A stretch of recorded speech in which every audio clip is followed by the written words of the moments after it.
जी अस्सलाम वालेकुम व्यूअर, ये देखिए मैं अपने रिश्तेदार की दुकान पर जा रहे हैं, गपशप लगाते हैं। अस्सलाम वालेकुम अदनान भाई, कैसे हैं अदनान भाई? आपने अल्हम्दुलिल्लाह जी, कैसे हैं भाईजान? उमर भाई ठीक ठाक हो? अस्सलाम वालेकुम मुर्शिद, कैसे हो? इरफान बिरा जनाब भाईजान, क्या हाल है? ठीक ठाक हो? अभी ऐसे ठीक है भाईजान, सब खैरियत है? सारे बिरा ठीक हो? मैं आके भाईजान इरफान भाई नाल गपशप लाऊं, वो तो बड़ा बंदा भाईजान कर टाइम नहीं देता। और व्यूअर कैसे हो यार? जनाब भाई वो ठीक हो? भाई रिकॉल करने पे मैं उन्होंने फोन नहीं चाया, ठीक है? अच्छा ये होने इन्होंने बारे क्या करना है, फोन तो फोन करने पे असा के कोई ना फोन नहीं चाहा, राजीनामा नहीं करना। राजी ना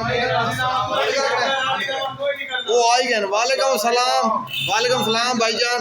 सलीम भाई क्या हाल है? अल्लाह का शुक्र भाईजान, कितने खैर है भाईजान? कितने आए हो भाईजान? नहीं राजी ना साढ़े नहीं हो सकता भाईजान, देखो साढ़ा राजी ना नहीं हो सकता, देखो ठीक है, साढ़ा राजी ना नहीं हो सकता भाईजान। नहीं उस्ताद जी नहीं भाईजान, देखो तू साढ़ा जवाब यानी कि दिए साढ़ा राजी ना नहीं हो सकता भाईजान। नहीं दिया मुझे बिरामो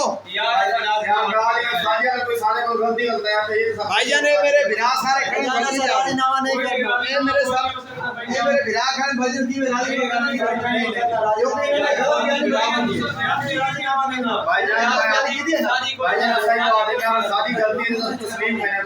भाईजान। देखो साढ़ा राजी ना नहीं तो चलते देरे ते जेडी गल बात उठाई देरे दे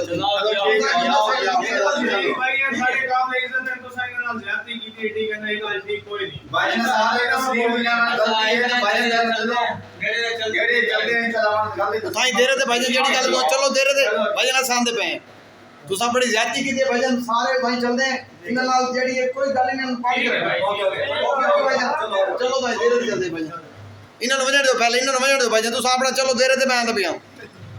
कमाल है बे, पिछू टुरे बदन एक फोन नहीं चाहे और बगैर पूछे से आ गए।